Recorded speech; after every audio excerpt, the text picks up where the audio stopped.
Combien de fois on t'a parlé de ton poids, de l'apparence de ton corps avant même de savoir réellement comment tu vas?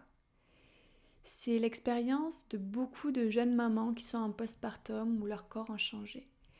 Non, ton corps n'est pas moche. Il est simplement différent de ce que tu l'as connu avant ta grossesse. Mais tu as aussi un bébé entre les bras. Ça signifie qu'il a fait énormément de travail et pour ça, bravo. Alors on va aborder ces questions et trouver ensemble des pistes de réflexion pour que tu te sentes mieux dans ton corps. Bienvenue dans l'essence d'une maman. Je suis Claire, maman de 2 enfants et accompagnante en périnatalité. Sur le chemin de ma propre maternité, j'ai ressenti le besoin de me former pour mieux me comprendre et aujourd'hui, j'accompagne à mon tour des mamans vers une maternité qui leur ressemble, en conscience, en douceur et sans jugement. Ce podcast a pour but de déconstruire la maternité pour qu'elle puisse devenir le reflet de nos valeurs et nos envies. Ici, on parle de ce que la maternité éveille en nous, les joies, les doutes et les transformations. Un espace où la parole est libre, où l'on se sent comprise et où l'on se rappelle que derrière chaque naissance, il y a aussi celle d'une maman. Bienvenue aujourd'hui pour le 3e épisode sur le poids et le postpartum. Vraiment une question qui est pour moi pleine de sens de par mon expérience et aussi pour tout ce que je vois sur les réseaux sociaux, sur tout ce que les mamans peuvent ressentir. Ce corps qui change et qui a porté la vie et qu'on oublie souvent. On est tellement dur avec notre corps que on devrait peut-être changer un petit peu le regard que l'on a sur ce point-là. Et c'est ça qu'on va essayer d'aborder aujourd'hui pour qu'on se sente mieux dans notre corps, mais aussi pour que le monde, je l'espère, évolue et que l'on arrête de nous parler de nos poignées d'amour, de notre ventre distendu, de nos vergetures et du poids, du chiffre qu'il y a sur la balance. Parce que l'on est bien plus que ça. Parce que sans notre corps, notre bébé ne serait pas là. Pendant 9 mois, notre corps évolue. On est très contente de voir les petites formes arriver, le corps qui s'arrondit. On fait peut-être un petit peu moins attention à ce que l'on mange. On prend du poids et c'est normal et c'est mignon et on est acclamé par la société parce que c'est beau de porter un enfant et c'est vrai, c'est très beau de porter un enfant.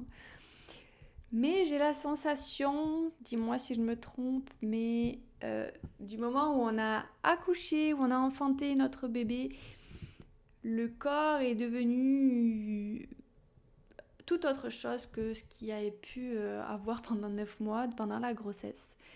C'est devenu « Oh, ben t'es encore enceinte. Oh, ben t'as pris du poids. Oh, ben ton ventre. Oh, ben on dirait encore que t'attends un gros bébé. » Enfin, bref, plein de questions, des remarques qui peuvent blesser, qui peuvent ne pas être adaptées avec ce que l'on est, ce que l'on ressent, parce que déjà nous-mêmes, on voit ce changement et que ces 9 mois ont des conséquences sur le corps.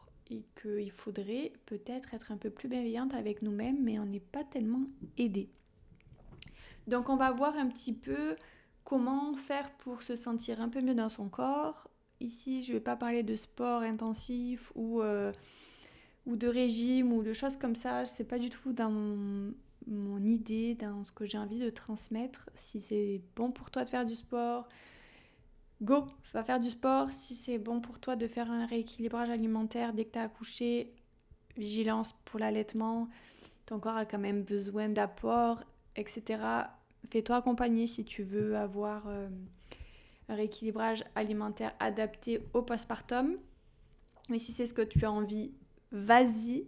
Je ne suis pas là pour te juger, mais j'aimerais juste que ce podcast soit, et cet épisode, puisse t'accompagner dans une acceptation de son corps et apprendre à s'aimer tel que l'on est parce que tout bouge. Ton corps que tu vas avoir à J+1 après ton accouchement sera différent à 3 mois après, 9 mois après, 1 an après, 2 ans après. Donc on va apprendre un petit peu à regarder différemment ce corps. Donc je vais te raconter un petit peu mon histoire pour que tu comprennes un petit peu d'où je pars.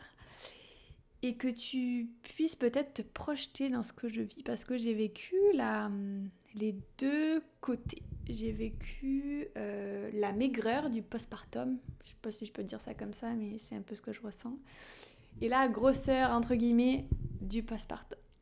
On va commencer par la maigreur. Pour ma fille, j'ai accouché, avant d'accoucher, j'avais pris à peu près entre 7 et 9 kilos. Voilà, c'était... je me suis pas privée, je mangeais correctement, mais j'ai une petite morphologie, donc j'ai pas pris énormément de poids.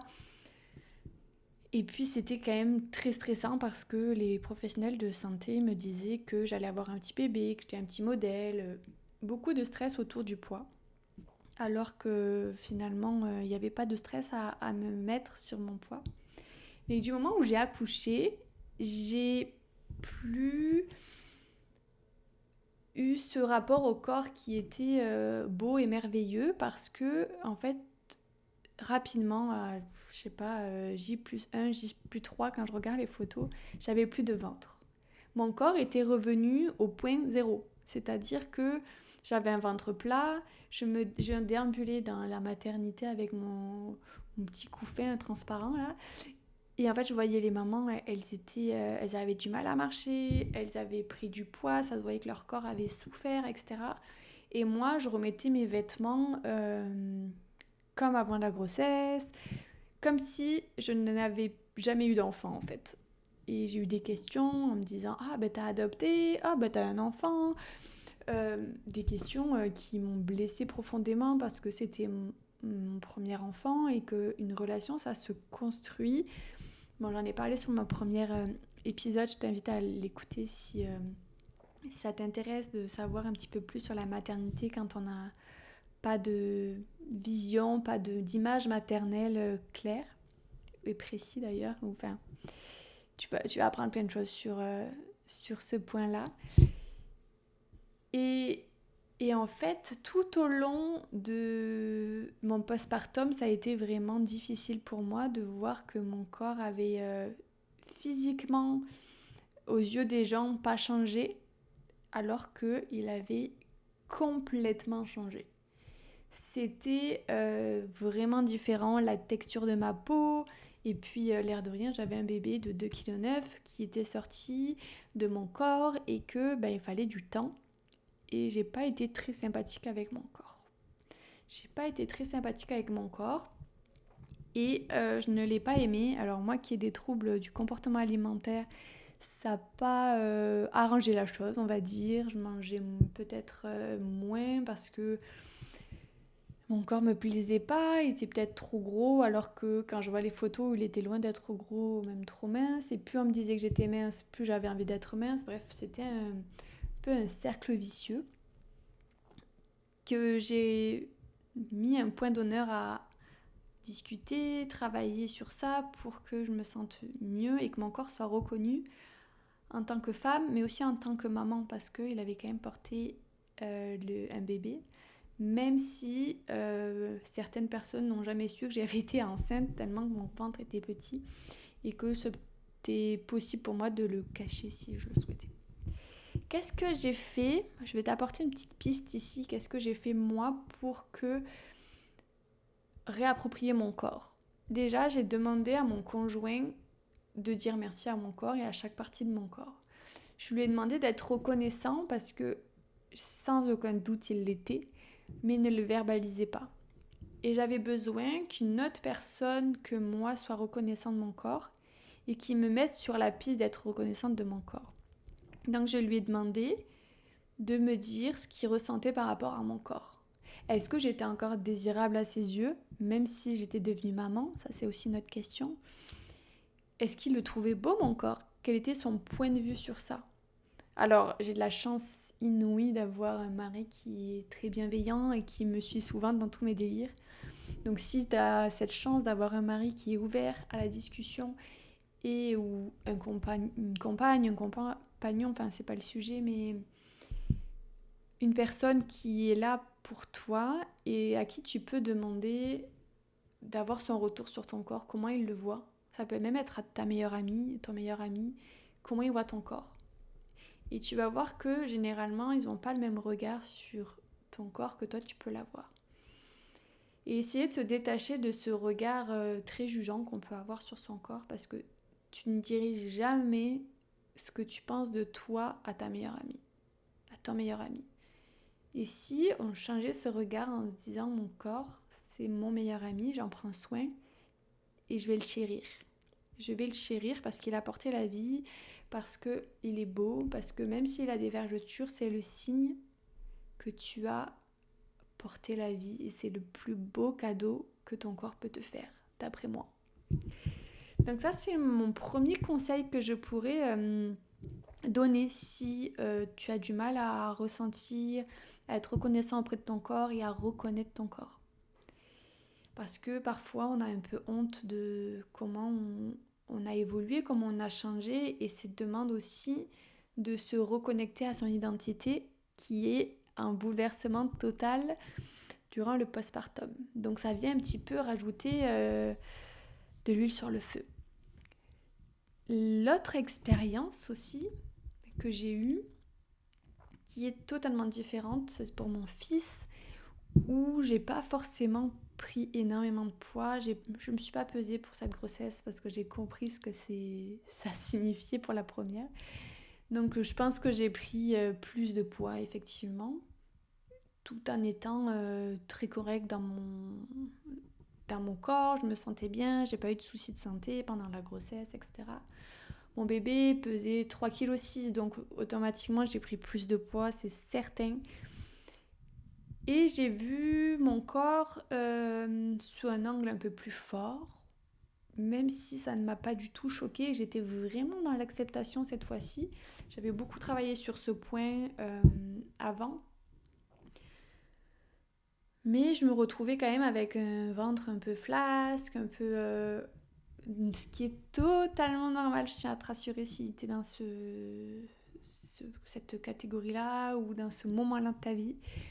C'est normal d'avoir ton ventre distendu pendant 9 mois. Ton corps a été complètement empilé, tous les organes ont été empilés, ton corps a changé, tu as dû prendre du poids pour nourrir ton bébé. Enfin, vraiment, no stress si ton corps a changé et si tu souhaites qu'il évolue dans une physique, dans une forme différente, prends le temps d'accepter. Je trouve que quand tu acceptes, les choses vont vraiment plus vite, plus facilement vers ton but. Et donc, je me suis perdue. J'ai pris un peu plus de poids. Et si tu ne sais pas, moi je suis expatriée au Canada, donc personne de ma famille ne m'a vue, mis à part en vidéo. Et là, je veux te faire part d'une expérience très très négative. Je suis plus fâchée aujourd'hui, mais je l'ai été pendant quelques temps. Parce que quand j'ai accouché, j'étais super contente parce que j'avais un petit garçon, que c'était mon rêve d'avoir un petit garçon, et que j'avais envie de l'exprimer au monde entier. Et j'ai fait l'erreur, quelques heures après d'avoir accouché, d'appeler ma famille, d'appeler mon papa, qui a été d'une indélicatesse hors norme, qui m'a énormément blessée, parce que déjà j'ai fait une visio avec lui, je venais d'accoucher, et la première phrase qu'il m'a dit, c'est « Oh, t'as vraiment une mauvaise mine ».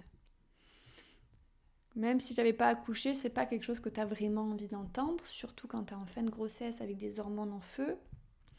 Bref, première petit pic qui m'a un peu blessée. Et puis je lui dis, parce que je ne connaissais pas le petit secret de mon bébé, je lui dis toute contente, c'est un petit garçon. Et là il me dit, c'est normal, t'étais grosse, donc c'était sûr que c'était un garçon. Déjà, c'est faux. C'est pas parce que t'as pris beaucoup de poids ou pas beaucoup de poids que c'est une fille ou un garçon. Ça, c'est vraiment pure invention. Et puis là, je me suis dit, mais comment il a vu mon corps ? Comment on peut parler de mon corps comme ça ? Et puis là, il a mangé toute mon ocytocine. J'ai ruminé pendant quelques heures. Une soirée même. La première soirée de mon fils. Et j'ai décidé de lui envoyer un message parce que c'était pas du tout juste pour moi et que je voulais pas rester avec ça. Donc je lui ai dit ce que je ressentais, que c'était pas ok, etc. Donc peut-être que toi aussi tu as pu vivre une expérience comme ça où quelqu'un ose critiquer ton corps, ose donner un jugement ou dire quelque chose qui te blesse, même si c'est pas forcément avec un fond de méchanceté ou de manque de tact ou peu importe.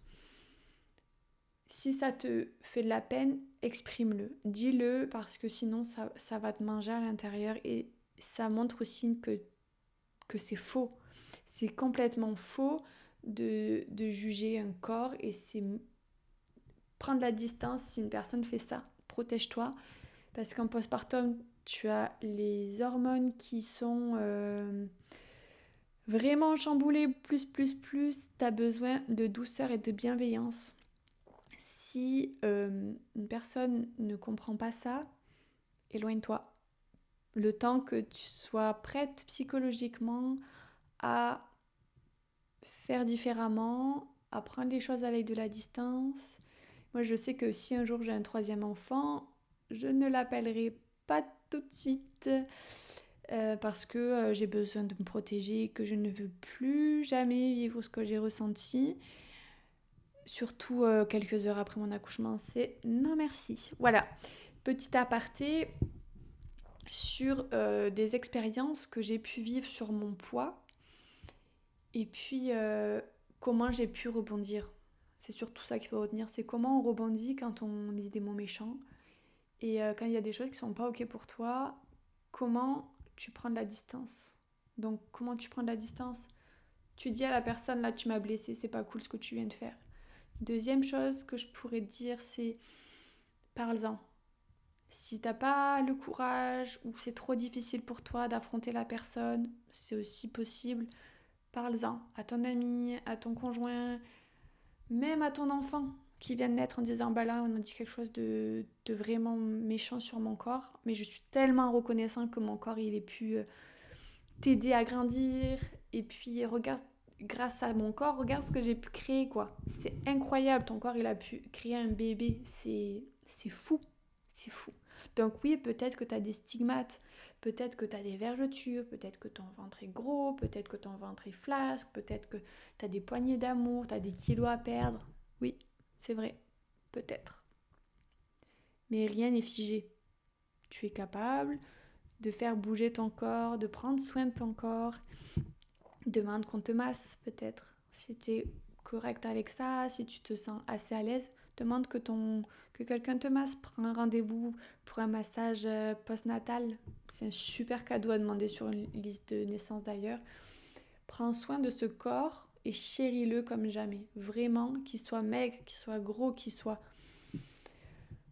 L'impact que les gens ont sur ton corps ne le qualifie pas.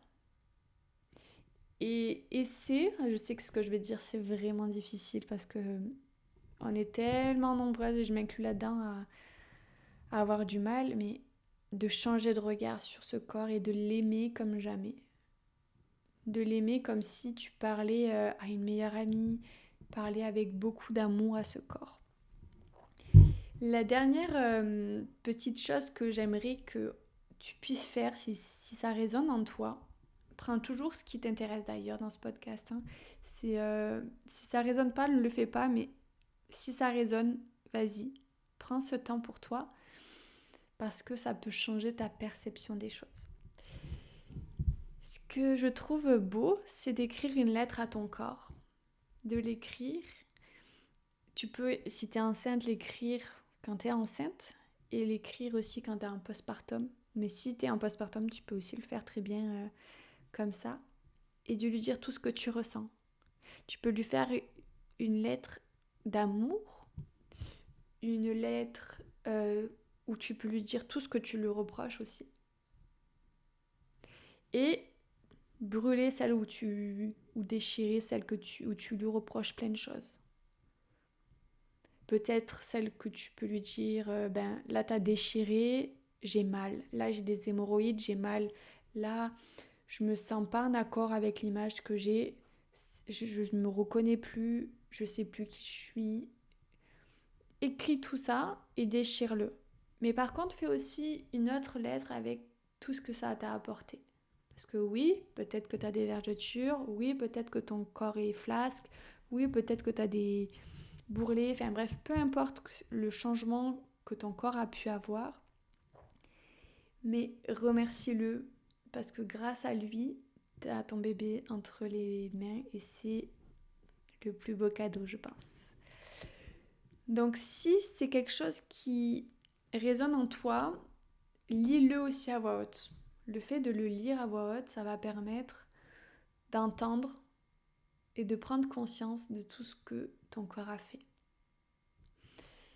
Si le cœur t'en dit aussi et que tu veux m'envoyer un petit message privé sur Instagram, c'est écouter Naissance. Je serai très très contente de lire tes petits mots sur ton corps et à t'encourager sur ce chemin qui peut être pas facile parfois, mais sache que tu n'es pas seule. Je vais conclure cet épisode avec un mot qui me semble important, c'est construction. Tu construis ta maternité et ton corps se reconstruit. Prends le temps de te reconstruire au fur et à mesure du temps et tu verras que ton corps, plus tu l'accepteras comme il est, plus ton regard sera positif et plus tu arriveras à être aligné avec la femme que tu es et tu mettras les choses en œuvre pour arriver à tes objectifs. Merci d'avoir partagé ce moment avec moi au cœur de l'essence d'une maman. J'espère que cet épisode t'aura apporté douceur, réflexion et peut-être un peu de réconfort. Si tu as aimé cet échange, tu peux soutenir le podcast en le partageant à une autre maman, en laissant quelques mots ou une note sur la plateforme de l'écoute. C'est ce qui m'aide à le faire de plus en plus rayonner. Si tu veux poursuivre la discussion ou découvrir mes accompagnements, tu peux me retrouver sur Instagram sous le nom de Écoute et Naissance. Prends soin de toi et n'oublie pas, derrière chaque naissance, il y a aussi celle d'une maman.